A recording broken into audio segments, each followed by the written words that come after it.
सारी चीज़ें की जा रही है और गलत नैरेटिव बनाया जा रहा है।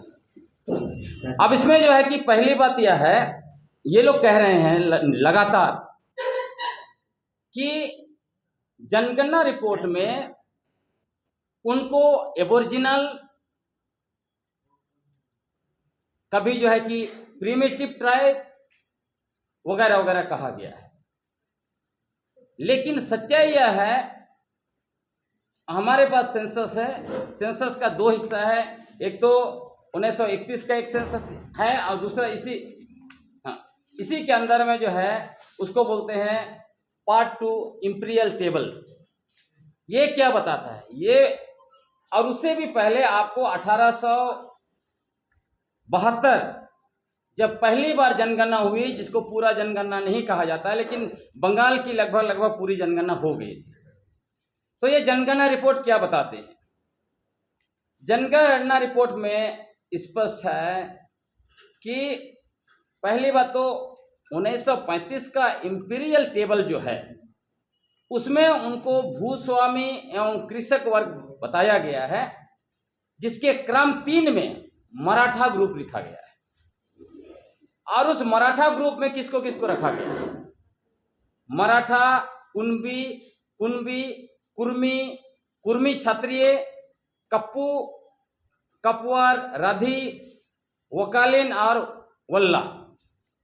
और ये जो है देख सकते हैं इंपीरियल जो सेंसस है उसका टेबल 502 जो उसकी संख्या है उसमें आप इसको आपको मिलेगा। ये जो है 1872 से 1931 तक जितने भी जनगणना हुए हैं उसमें कहीं भी कुर्मी महतो को एबोरिजिनल या एबोरिजिनल ट्राइब नहीं कहा गया है। यह बहुत स्पष्ट है। इसमें आप देखेंगे तो इंपीरिकल टेबल आप 1872 का जो हुआ उसमें पहली बार उनको खेतीहर जाति, कृषक कास्ट कहा गया। उसके बाद निरंतर कुर्मी लिखा जाता था उनके बारे में। फिर मैंने ऑलरेडी कहा 1931 का जो इंपीरिकल टेबल जो है उसमें कुर्मी क्षत्रिय लिखा गया। उसको मैं ये अभी आप दिखा रहा हूं ताकि आप देख सकते हैं कहाँ क्या लिखा गया है। देख लीजिए स्पष्ट, यहाँ पे ये पूरा इंपीरिकल टेबल में देखिए, कल्टीवेटर ब्राह्मण राजपूत दूसरा ग्रुप में, तीसरा ग्रुप में मराठी ग्रुप, जिसमें देखिए पूरा कौन कौन जो मैंने पढ़ के आपको सुना दिया। अब जो है इनका दूसरा जो मसला है वो ये कहते हैं कि कुर्मी, कुर्मी महतो ये सब अलग है। ये सब बिल्कुल भी अलग नहीं है। जो 1931 का जनगणना का इंपीरियल टेबल जो है कि स्पष्ट उसमें लिखा गया है। क्योंकि ये लोग बार बार भारत सरकार को कहते हैं हमारे साथ 75 साल से जो है कि अन्याय हुआ है, हमारा अधिकार छीना गया है, हमको अधिकार से वंचित रखा गया है। जब आपका 1931 में ही आपको जो है कुर्मी क्षत्रिय डाला गया है इंपीरिकल टेबल में, तो आप कहां से आप आएंगे? कहीं नहीं है। और इसका सबसे बड़ा उदाहरण, इन लोगों ने 3 दस्तावेज इन्होंने सपुर्द किया। एक ये दस्तावेज है जिसको शैलेंद्र महतो जी ने रघुवर दास जी को जो तत्कालीन मुख्यमंत्री थे उनको सपुर्द किया। दूसरा दस्तावेज जिसमें आजसू के नेता उन्होंने जो है कि झारखंड विधानसभा में आवाज उठाया था, डॉक्टर नीलम, ये नाम बता देता हूं, डॉक्टर लंबोदर महतो, इन्होंने आवाज उठाया था। तीसरा इनके नेता जो है एमपी जो है विद्युत बरन महतो, इन्होंने क्या किया था, इन्होंने एक स्पेशल प्राइवेट बिल लाया था लोकसभा में 2016 में। अब इसमें क्या है, इन्होंने झूठ का आंकड़ा पेश किया। ये लिखते हैं कि आजादी से पहले ये लोग शेड्यूल ट्राइब में थे। इनको पता होना चाहिए एमपी साहब को, शेड्यूल ट्राइब पहली बार 1 दिसंबर 1948 को संशोधन संख्या 491 के द्वारा डॉक्टर भीमराव अंबेडकर ने संविधान का मसौदा में लाया। शेड्यूल ट्राइब पहले था नहीं, तो आप कैसे उस सूची में थे नंबर 1? नंबर 2, ये तीनों दस्तावेज में कहीं भी ये लोग नहीं लिखते हैं कि ये कहीं जनगणना की सूची में इनको शामिल किया गया एबोरिजिनल ट्राइब के रूप में, क्योंकि उनको पता था कि इंपेरिकल टेबल में वो है ही नहीं। तो इनका जो दावेदारी है कि हम लोग सेंसस में थे बोलता रहता है, वो ध्वस्त हो जाता है। दूसरी बात जो मैंने कहा, कुर्मी और कुणबी और कुर्मी क्या एक हैं, अलग अलग हैं? तो पहला तो वही इंपेरिकल टेबल जो है उसमें स्पष्ट हो जाता है कि इनको 1935 का जनगणना में, चूंकि इनकी मांग थी, इसके लिए इन्होंने 7 साल तक आंदोलन किया था। 1923 से लेकर 30 तक लगातार आंदोलन किया था, जिसके बदौलत जो है कि इनको वो जो स्टेटस दिया गया क्षत्रिय कुर्मी का। इसमें एक दस्तावेज भी है, मैं आपको दिखाऊंगा, जिसमें इन्होंने स्मार पत्र जो है वो ब्रिटिश हुकूमत को सौंपा था। वो भी स्मार पत्र हमारे पास यहाँ पर मौजूद है। आप अगर देखना चाहे तो हम दिखा देंगे। इधर हम लोग का, मैं इसलिए थोड़ा वेट कर रहा हूँ। देखिए, ये स्मार पत्र उन्होंने ब्रिटिश हुकूमत को दिया था, वो दिया था 30 अगस्त 1930 को, और इसमें स्पष्ट मांग किया था कि 1931 का जो जनगणना होगा उसमें हमें क्षत्रिय कुर्मी के रूप में शामिल किया जाए। इसलिए 1931 का जो जनगणना है, इंपीरियल टेबल में 2 कॉलम है, कुर्मी के लिए अलग और इनके लिए क्षत्रिय कुर्मी के रूप में डाला गया है। अब जो अगला जो मैंने कहा कि कुणबी कुर्मी कुर्मी, एक किताब है कुर्मवंशी क्षत्रिय का इतिहास। इसमें बहुत लंबा चौड़ा लिखा गया है इनके बारे में, आप पढ़ लीजिएगा। इतना पीसी में हर चीज पढ़ने का जरूरत भी नहीं है, अब इतना समय भी नहीं है। देखिए ये किताब, इसमें सारा जो है, इसमें चाहे वो स्वर्गीय निर्मल महतो हो, चाहे वो विनोद बिहारी बाबू हो, सबके बारे में, और इनका जो इसके बारे में भी लिखा गया है। जैसे ये लोग बोलते हैं हमारे पास 81 जो है वो टोटेम है, वो टोटेम नहीं है, इसमें लिखा हुआ है वो स्पष्ट रूप से जो है वो गोत्र है। और वो जो जोड़ देते हैं कि चूंकि उसका जीव जंतु से लिंक होता है, तो दूसरे लोग भी सिंह लिखते हैं, सिंह भी तो बाघ है, उस हिसाब से दूसरे भी क्या टोटेम है बोलेंगे। जैसे आप और एग्जाम्पल के पंजाबी लोग सिंह लिखते हैं, और कई जो जाति हैं वो सिंह लिखते हैं, तो क्या उनका टोटेम है? ये टोटेम इनका नहीं है, ये भ्रम फैला रहे। और ऐसे ही इनका कुर्मी का जितना भी सबकास्ट उसमें है, वार वार वार आखिरी में आपको मिलेगा।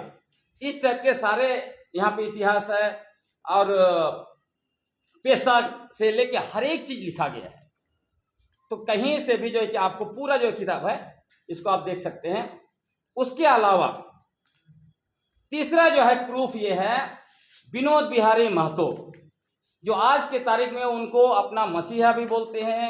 उनको उन्होंने नया टर्म ये दिया है, वो है कि छोटा नागपुर के भूमिपुत्र। उसके अलावा उन्होंने अभी उनको नया भी कहा है भगवान, बिरसा भगवान जैसे भगवान। तो इनके भगवान क्या किए हैं वो भी हम बता देते हैं। इनके पुत्र राजकिशोर महतो ने इनका बायोग्राफी लिखा है। उस बायोग्राफी में वो क्या लिखते हैं, वो बताते हैं कि विनोद बिहारी महतो जो है वो कुर्मी महतो को क्षत्रिय समझते थे, इसीलिए वो जो है कि शिवाजी के वंशज भी मानते थे, इसलिए शिवाजी समाज का उन्होंने गठन किया। उसके अलावा पटना में उन्होंने रैली भी निकाला था। जो है सिस्टम, जो हुकुकनामा, वो क्या बोलता है, डीसी को पावर है कोई भी मुंडा को हटाने के लिए। तो जब इनके पास पैसा कौड़ी आ गया, इसमें लिखा हुआ है, तब डीसी से मिल के जो इन्होंने मुंडाओं का गांव कब्जा करके हतू मुंडा बन गए। आज बोल रहे हो हम गांव बसाए हैं। तो ये है। उसके अलावा और कुछ, ये बहुत जल्दी मैं खत्म कर रहा हूं। तो ये 3 चीज आपने देखा, ये लोग इस कारण से यहाँ पर आए हुए थे। 5वां चीज जो है, ये लोग दावा कर रहे हैं कि राढ़ सभ्यता हमारा है। राढ़ सभ्यता सबसे पुराना सभ्यता है, हम लोग राढ़ सभ्यता के वासी हैं, इसलिए यहाँ के जो है कि हम लोग मूल है, आदिवासी बहुत बाद में आया बोलता है। तो आप लोग जरा राढ़ सभ्यता की भी जानकारी ले लीजिए। ये है राढ़ सभ्यता का किताब का कुछ पेज। श्री प्रभात रंजन सरकार जी को माना जाता है राढ़ सभ्यता के सबसे बड़े जानकार थे। वो क्या लिखते हैं अपने किताब में, वो लिखते हैं 22 सितंबर 2025 को जो अभी इनका विनोद बिहारी महतो का ये आया, उसमें मिलन समारोह में इन लोग दावा किया है, इसलिए मैं बोल रहा हूं। तो ये जो प्रभात रंजन सरकार क्या लिखते हैं, ये लिखते हैं कि राढ़ सभ्यता का आदि बिंदु राढ़, ये पुस्तक का नाम है। उक्त सभ्यता का अस्तित्व 30 करोड़ वर्ष पहले था, ये बता रहे हैं अपनी किताब में, 30 करोड़ वर्ष पहले। उसके बाद वो बताते हैं कि ये जो राढ़ शब्द है वो ऑस्ट्रो एशियाटिक शब्द है, और वो लिखते हैं पेज नंबर 1 में, राढ़ शब्द प्राचीन ऑस्ट्रो भाषा का शब्द है जिसका अर्थ है रक्त मृतक देश, मतलब जहां पे कोई इंसान नहीं था, है ना। पेज 3 में लिखते हैं, जब पश्चिमी राढ़ के, बहुत ध्यान से सुनिएगा, जब पश्चिमी राढ़ के मनुष्य ने पूर्वी राढ़ की ओर बढ़कर पूर्वी राढ़ में अपनी बस्ती स्थापित की, यह आज से लाखों लाखों वर्ष पहले का था। और 16 पेज में लिखा, राढ़ के मनुष्य मुख्यतः ऑस्ट्रिक और निग्रो मिश्रित थे। तो ये तो दावा कर रहे हैं कि हम लोग 65,000 साल पहले आए, आजकल दावा नया इन्होंने किया है।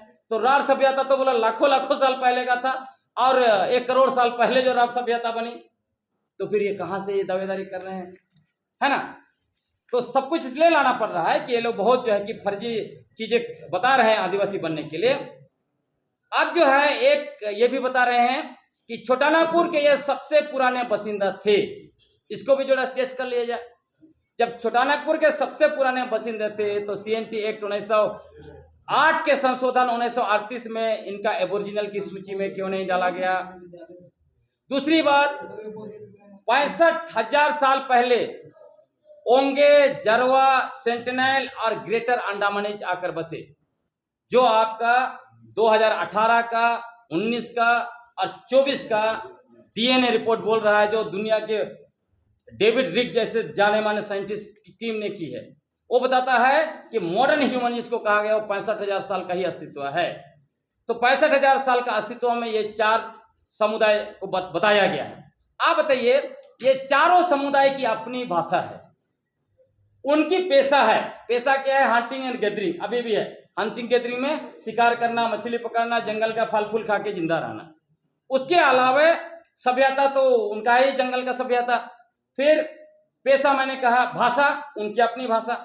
इनके पास पेशा के रूप में कृषि, 10,000 साल पहले मुश्किल से आया कृषि भारत में। तो ये 65,000 साल पहले आए थे, तो 65 में 10 घटाइए, 55,000 साल तक इनके पूर्वज क्या खा रहे थे, क्या पत्थर खा के जिंदा थे? क्योंकि ये तो हंटिंग और गैदरिंग नहीं करते, शिकारी नहीं है, ये लोग फल फूल खाते नहीं है। हम लोग को बोलता है तुम लोग चिड़ी मार है, तो कैसे पत्थर खा के जिंदा थे, सवाल ये। दूसरा, भाषा, जब इनकी कुरमाली भाषा, ये तो आपका इंडो आर्यन भाषा है, और इंडो आर्यन का मूल भी नहीं है, सब मुश्किल से 2,500-3,000 साल पुराना का भाषा है। तो ये लोग 65,000 साल पहले आए थे।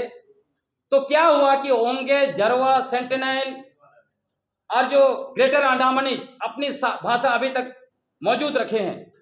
उनकी जनसंख्या बहुत कम है, ओंगे तो 134 बच गए, तब भी अब उनकी भाषा है।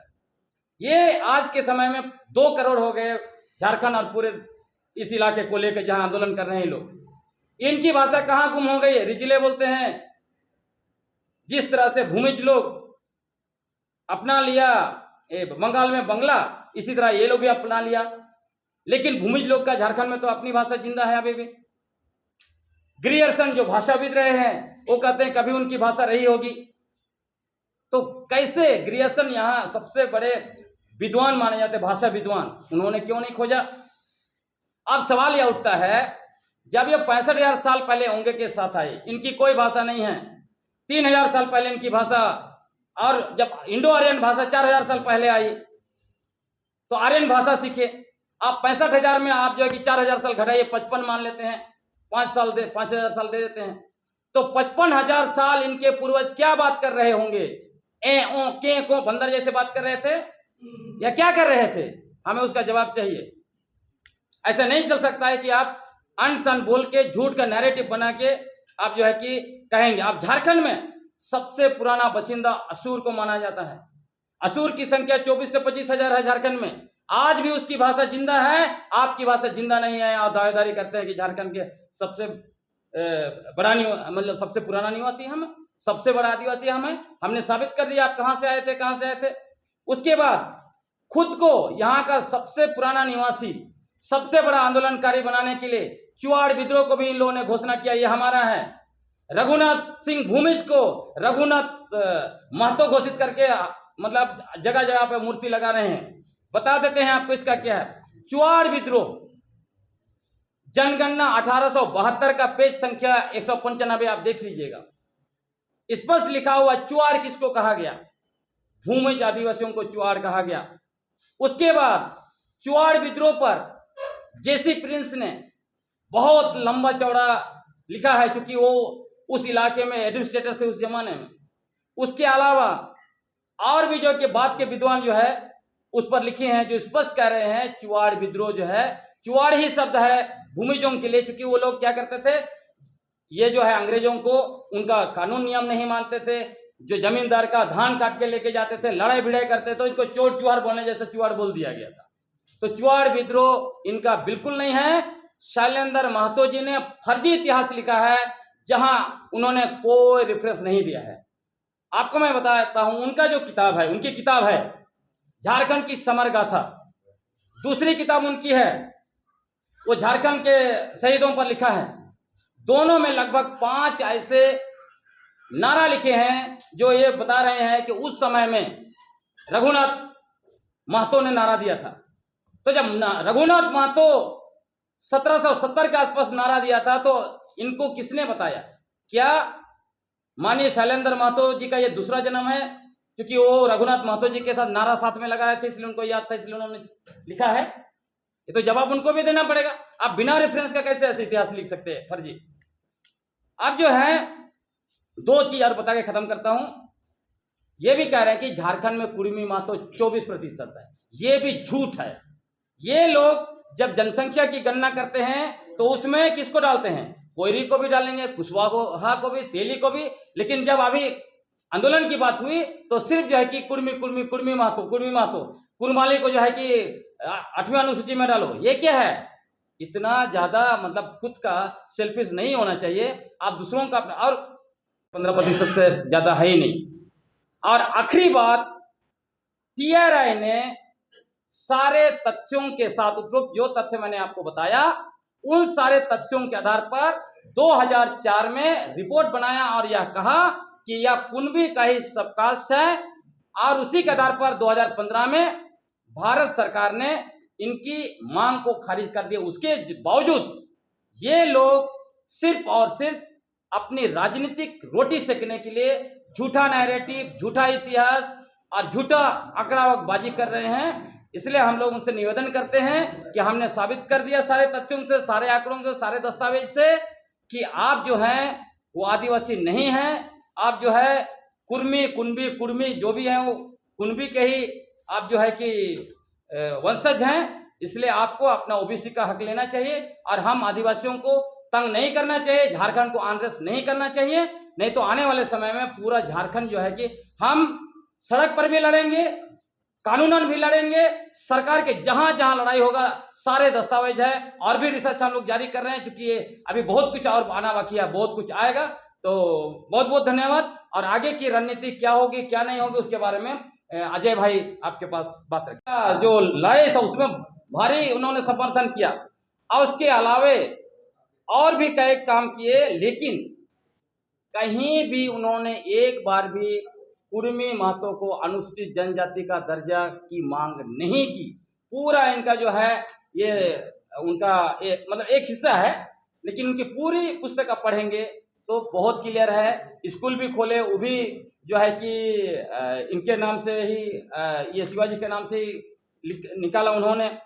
और इसकी पुष्टि आज आप देखिएगा बहुत बेहतरीन तरीके से आया है एक अखबार में, प्रभात खबर में। आज उनके दूसरे बेटे, उनके 5 पुत्र हुआ करते थे स्वर्गीय विनोद बाबू के, उनके एक पुत्र जो अधिवक्ता है उन्होंने कहा है कि विनोद बाबू ने ST के लिए कभी आंदोलन नहीं किया। प्रभात खबर को इंटरव्यू दिया है जहां वो कहते हैं, उन्होंने लिखा है कि उन्होंने उत्पीड़ित के लिए, हक अधिकार के लिए काम किया, लेकिन कुर्मी जाति को आदिवासी बनाने के लिए कभी आंदोलन नहीं किया, जो उनका बायोग्राफी से पूरी तरह से मैच करता है। तो चूंकि वो थे नहीं कुर्मी, इसीलिए मतलब आदिवासी नहीं थे, इसलिए उन्होंने कभी भी इसकी मांग नहीं की। वो मानते थे कि वो क्षत्रिय हैं और वो आपको बहुत उनके समाज में मिलेगा।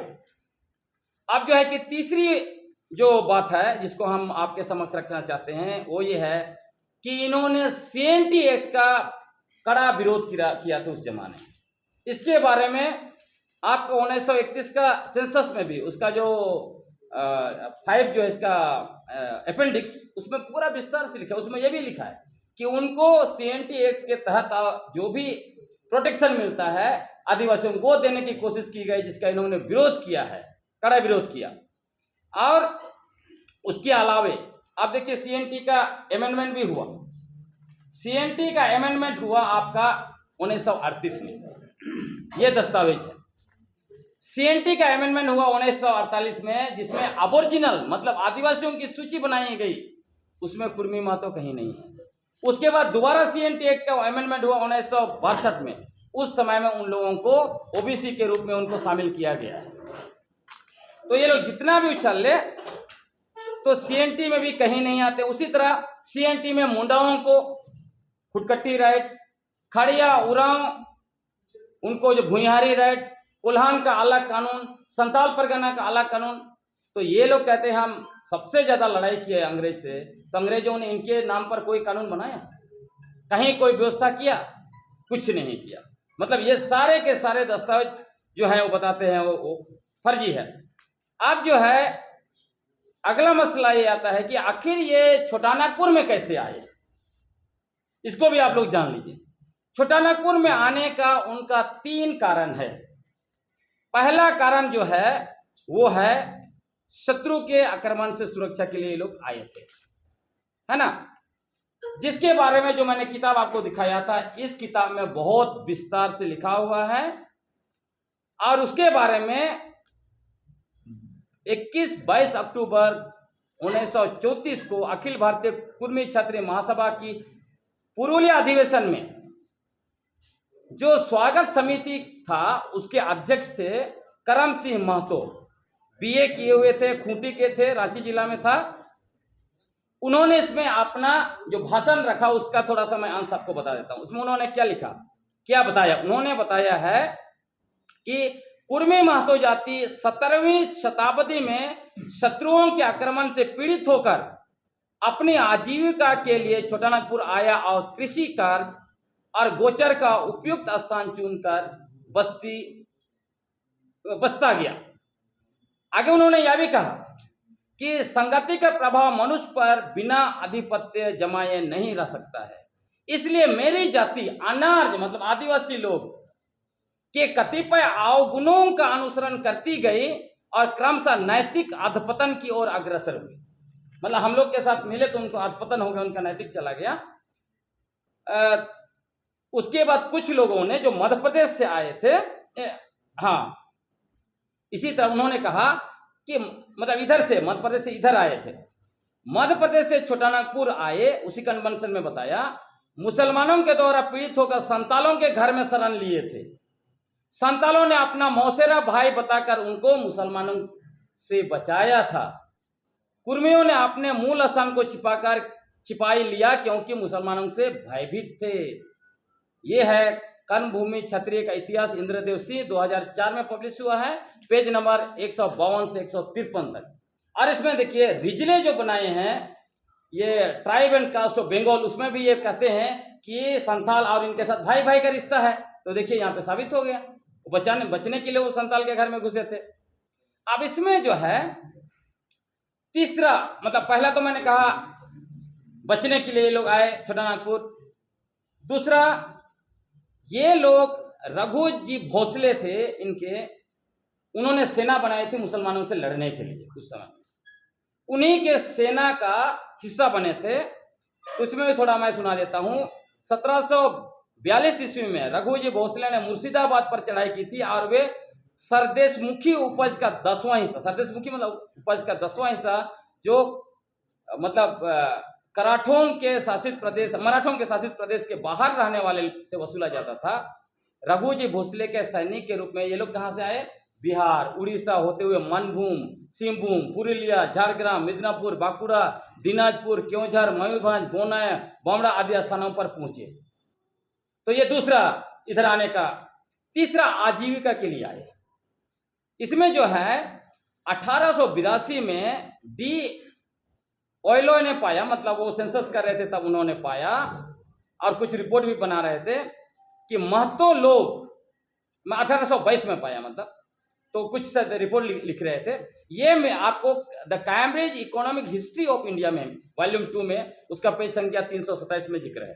क्या लिखता है इसमें कि ऑयलॉय ने उनको पाया, ऑयलॉय, डी ऑयलॉय, वो क्या कर रहे थे, महतो लोग ओफियम की खेती करने के लिए कोयरी लोगों पर दबाव डाल रहे थे।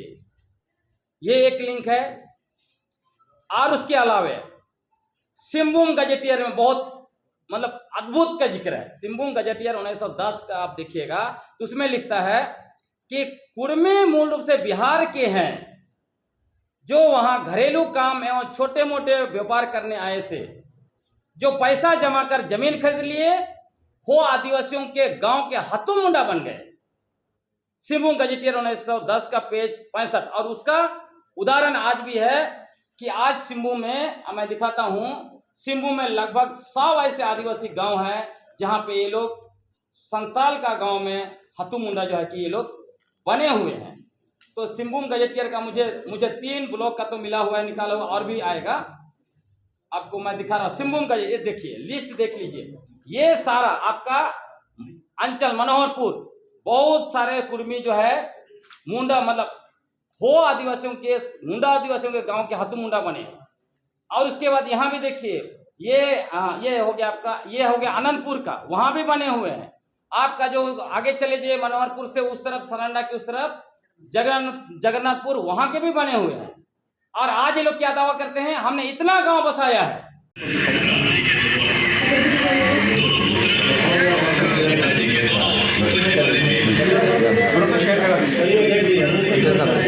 देखिए, खुद सुदेश महतो जी अपने मंच पर कर रहे हैं कि कुर्मी और महतो हम लोग खुद लव कुश के वंशज हैं। और मैं कहना चाहता हूं कि अगर अपने आप को लव कुश के जब वंशज कहते हैं तो किस अधिकार से लोग आदिवासी दर्जा की मांग करते हैं, जिन्होंने शुरू से ही अपने आप को क्षत्रिय समाज के वंशज कहते हुए, ये लोग अपने आप को क्षत्रिय संबोधित करते हुए लोग हमेशा समाज में हो, चाहे देश में हो, चाहे राज्य में संबोधित किए हैं।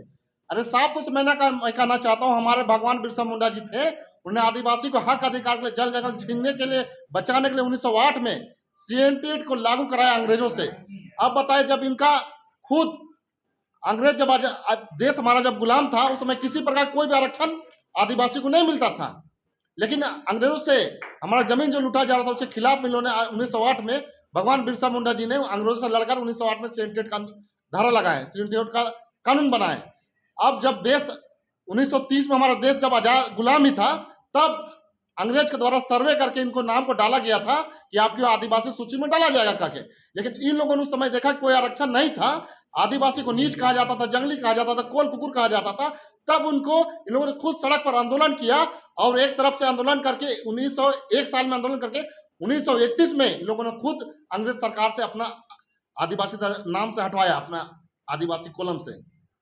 और मैं साफ तौर से कहना चाहता हूं कि जो चंद्र प्रकाश जो चौधरी है, जो अभी सांसद है आंसू के, वो खुद सुप्रीम कोर्ट में ओबीसी आरक्षण के लिए फाइलिंग करते हैं और कहते हैं कि हम लोग ओबीसी आरक्षण से आते हैं, हम लोग ओबीसी हैं, इसलिए इसका आरक्षण बढ़ाया जाए और बढ़ाया जाए करके सुप्रीम कोर्ट में फाइलिंग करते हैं। और एक तरफ रेल टेका करके आदिवासी दर्जा की मांग करते हैं। ये दो तरफा मांग कभी किसी भी कीमत पे आदिवासी समाज इसको जायज नहीं ठहराता।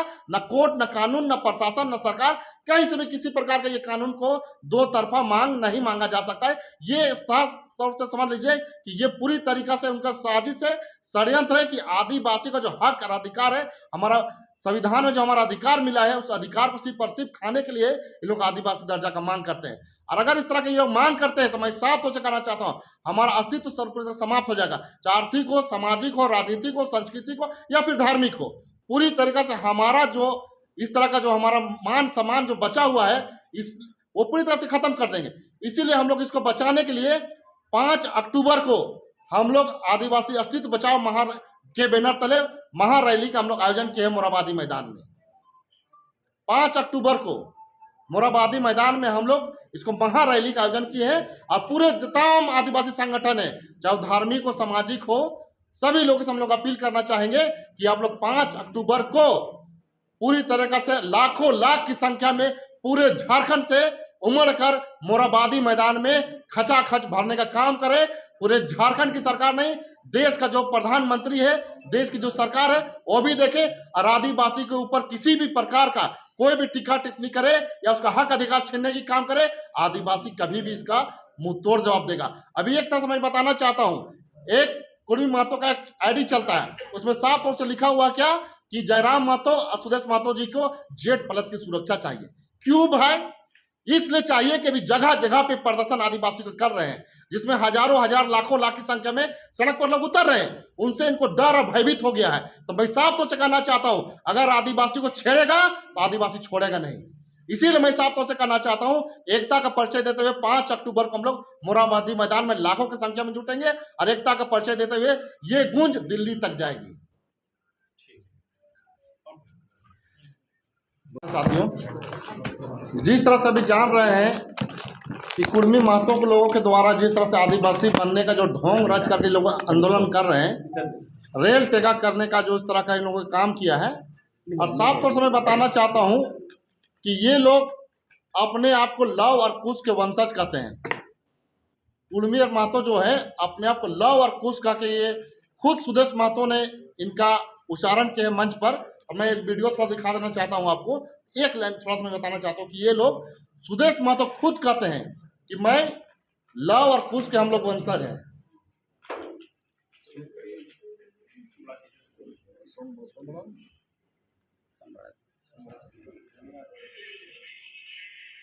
हमारी लड़ाई अपने अधिकार बचाने की, और उस अधिकार को बचाने के खातिर हम लोग किसी को परेशान करना नहीं चाहते हैं। जैसे उन लोगों ने कहा था कि रेल टोका हम लोग का निश्चितकालीन चलेगा, तो जब हमने देखा कि उन लोगों को निश्चितकालीन तो किए नहीं, 1 दिन का किए, लेकिन 1 दिन के कारण आम पब्लिक को जो परेशानी हुई है उसको देखते हुए हमारे तमाम